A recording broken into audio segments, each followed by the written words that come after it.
Good morning, children. How are you? So, today I am going to start a new lesson. Before going to start the lesson, I would like to ask a question. So, in every village, which is the main source of irrigation? I repeat, which is the main source of irrigation in the rural area or in the village areas? The main source of irrigation in the villages are the tanks. Here, tanks means what? When I say the tank, many of you remember that the tanks means which are built in the villages in the height to supply the water in the village. Not that tanks. Tanks means here cheruvulu. So I will show you some of the pictures which are related to the tanks. You can see here the tanks. Tanks and groundwater. Now we learn about the tanks. Tanks are also called cheruvulu. Do we have any evidences about the construction of the tanks and utilization of the tank water? Yes. We have the evidences of the tanks being built and used for the irrigation from the megalithic ages. So we have the evidences of the building of tanks and using of the water for the irrigation from the megalith age. What do you mean by megalith? Mega means large, lith means stone. Large stone age onwards, we have the evidences. The people they built the tanks and used the tank water for the irrigation. For thousands of years, our ancestors have been trying to utilize the rainwater by building these tanks. They have tried to utilize the rainwater by building the tanks. If you see the history also, many of the rulers, they built number of tanks to provide the irrigation for the crops in the dry regions. You could see that the Kakatiyas, the kings like Kakatiyas and the Vijayanagara, they built large number of tanks. These tanks enabled the extension of the agriculture into the dry region also. So you can see that in every village, one or two tanks. In every village, almost in every village, you can find at least one tank. Is it? So if you don't know, ask your parents whether your village has a tank or not. Find out what is the name of this tank, what is the story of the tank. So you can find out from your parents or from your grandparents. How are the tanks built? These tanks were usually built by building strong walls of stone and mud across the stream. Okay, do you understand? These tanks were usually built by building strong walls of stone and mud across the small streams. You could see here pictures. So two pictures you can find here.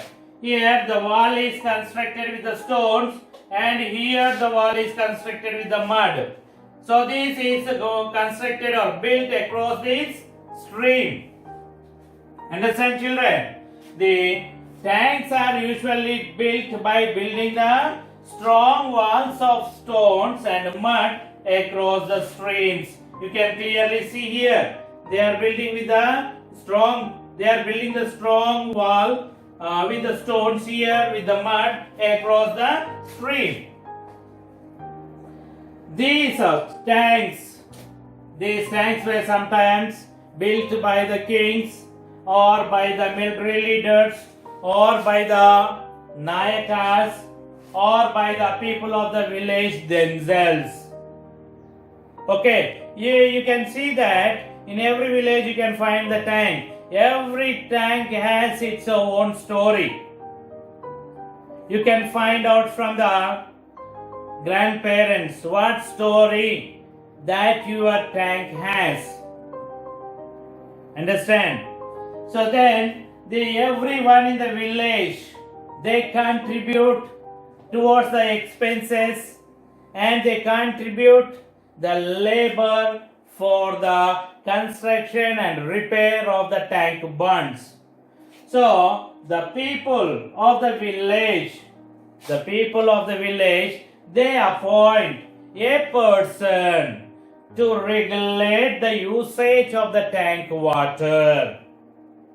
Villagers, they appoint a person to regulate the usage of the tank water. That person is called Nirati or Nirukatte Manisi. How is that person is called? The person is called as Nirati or the Nirukatte Manisi.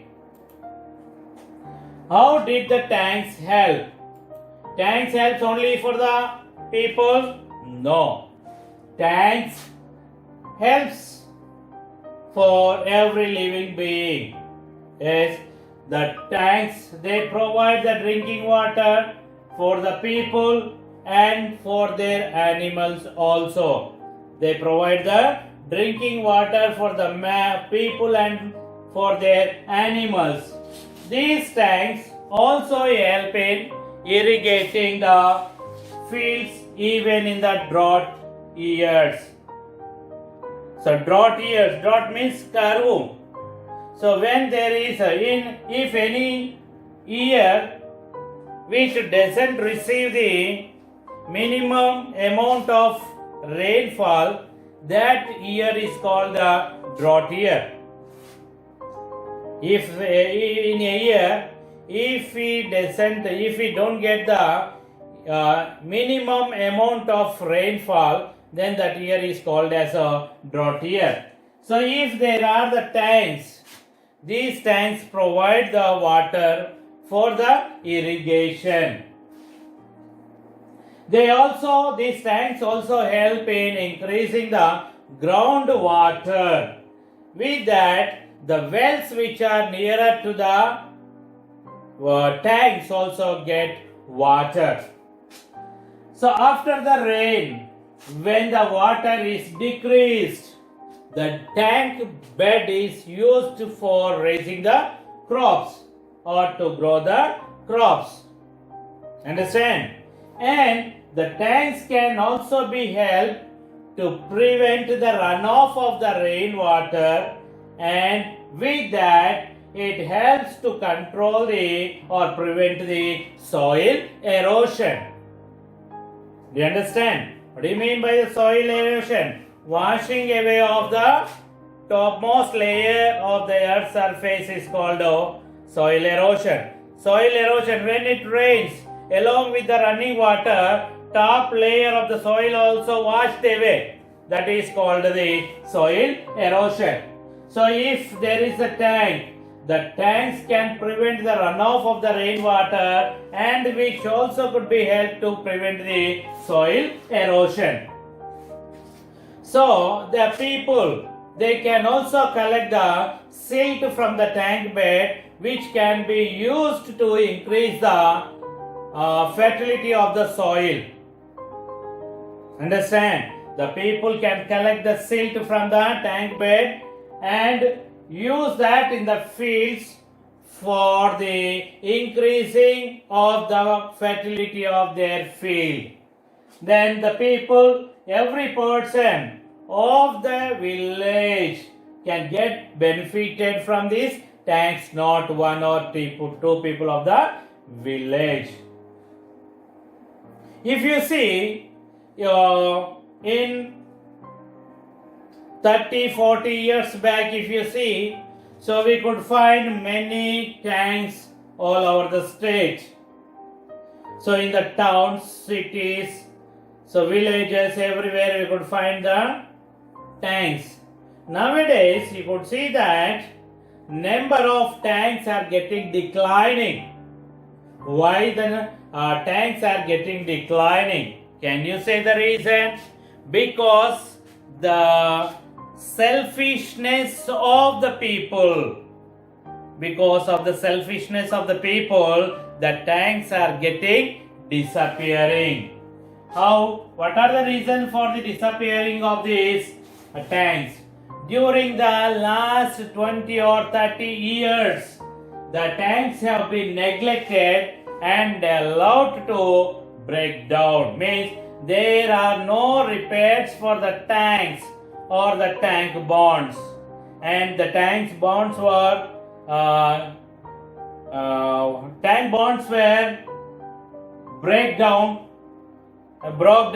broke down, and they were encroached by the people. No repairs for the tank bonds. So the repairs and desilting have not been done. The people also have gradually, what are they doing? Taken over the tank land. They are occupying the tank land and constructing some houses or the factories in the tank area. Is it? So that is the reason what is happening. So the tanks have been getting declining. So if there are the tanks, we could have the groundwater at lower depth. So for the water, our people are drilling the land for the longer depth for the water. If there are the tanks, then we would not have such kind of problem, is it? So because of the selfishness of the people, the present days, the tanks are getting disappearing. So you could see that Mission Kakatiya. So during the time of Kakatiyas, they built number of tanks. So they gave lot of importance to the tanks. They built a number of tanks. That was in the name of the Kakatiyas. After the formation of Telangana state, our state government initiated a new program called the Mission Kakatiya. What was the program initiated by our state government?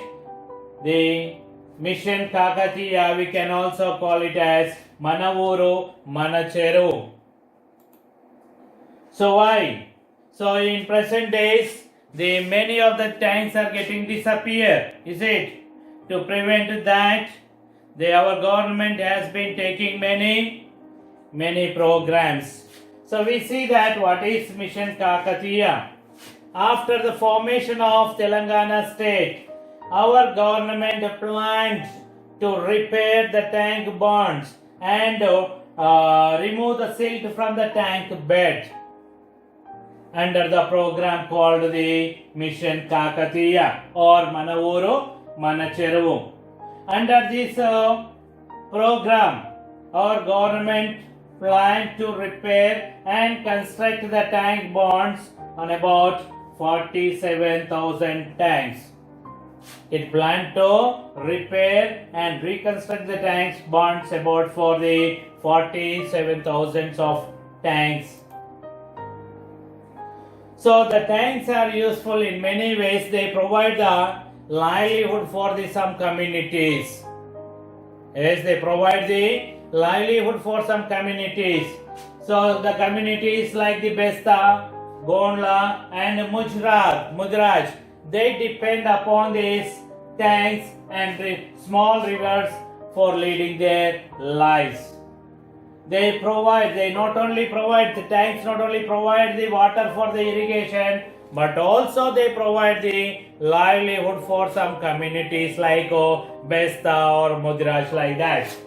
Okay, so these communities, they catch the fish from these tanks and sell in the market and the livelihood. if you when you visit the tanks, you can see some few shrines on the tank bonds. Okay, you can see the shrines on the tank bond. చూసారా ఎప్పుడైనా ఆ చెరువు కట్ట పైన చిన్న గుడి లాంటివి ఉంటాయి. What are those? It may be the shrine of the Kattamaisama or the Gangamma. Kattamaisama or Gangamma. Who are these? They are the guardians of the tanks. They are the guardians of the tanks. So these are fisher folk and the other people of the village. They celebrate the festivals in the name of this Kattamaisama or the Gangamma. These fisher folk, before going to the fishing, they pray to this Kattamaisama and go for the fishing. Okay, children. Now we see fishes in the tanks. In the olden days, you can see that number of different kinds of fishes were available in olden days. Now in present days, the fishes which were available in those days are not available at present because they got disappeared because of the extensive use of the chemical fertilizers. What were the fishes available in those days? I'll give some names of the fishes which were available in those days. So the jellalo and kodipelu, buddaparakalo, then chandamamalu, kontemukulu, so iskadonelu, like that. Some of the fishes, different kinds of fishes were available. Now some of the fishes are completely disappeared. Now, so we are breeding, we are growing the fishes in the tanks artificially. Means we are buying from the seedlings, fish seedlings we are buying from the fisheries centers and putting in the tanks to grow. So in those days, naturally the fishes used to grow in the tanks. But whereas at present time, so we are putting the seedlings, fish seedlings in the tanks. Why? Because of the human faults. Understand, children? Now only few kinds of fishes are available in our markets, in our surrounding markets. What are those? And present times we get the fishes like bochelu, bangaru tigalu, ravalu, like this. These kind of fishes are available mainly in the market. So we don't get much varieties of fishes in our surrounding markets. So you could see here. So the goddess, the Kattamaisama shrine and Gangamma. So Kattamaisama and Gangamma. The people before going for the fishing, they worship these goddesses or the deities of the guardian deities of the tanks. So to catch the fishes, fisher folk, they need the different kinds of nets. So what kind of nets, types of nets we see? First one, 30 kanulu or 30 holes net, or we can call it as a small perisha or the thinner net. The weight of this net is very less. These nets are used for catching small fishes and the prawns. Small fishes and prawn. Prawn means, what do you mean by prawn? Ravalu. Sorry. Royalu. Then 60 kanulu. It is called the big perisha or the thicker net. It is used to catch the fishes weight between the above 1 kg and 5 kilos. The weight of the net is more. So these are two kinds of nets. So what is that? 30 kanula wala is also called that sannapu wala, and big perisha is called the doddu wala. And in addition to that, we have some more nets that are visire wala. This visire wala is used to catch the fishes where there is a less water in the tank. And the next one, kachu wala. This kachu wala weighs less. The fishermen, they use they use this net in the stable water, and they spread this wala in the stable water like oceans and seas and rivers. That means they use this kachu wala in the deep waters. I'll show you different types of nets. So this is called the visre wala. This is the kachu wala. They spread that. Then it is the thinner net, sanapu wala, and it is the thicker net, doddu wala. Understand, children? So cooperative societies for the fishermen. So a family need to have the membership in the cooperative society for fishing. If any fisher folk family wants to fish or catch the fish, they should have the membership in the cooperative society of fishermen. The membership is decided on the basis of the ayakat. What do you mean by the ayakat? Ayakat means the land which is the cultivatable land under this tank is called ayakat. So here usually the society take one member for 1 hectare. They take one member for 1 hectare. 1 hectare means how many acres? 2.5 acres. The society pay some to the fisheries department. The cooperative society of fishermen. It pays some amount to the fisheries department to get some subsidies. So, and they get the fish seedlings from this fisheries department. The society has to purchase fish seedlings and put them in the tanks. In olden days, the fishes were grown naturally, but nowadays no natural growth in the tanks because of the extensive use of the fertilizers. Nowadays we are purchasing the fish seedlings from this fishery department and putting them in the tanks. Then the members of the society have to produce and share the earnings equally among the members of the society. Okay, children, I hope you understood this lesson better. So you listen carefully and understand in a better manner. If you have any doubt, please contact me. Okay, children, have a nice day. Bye bye.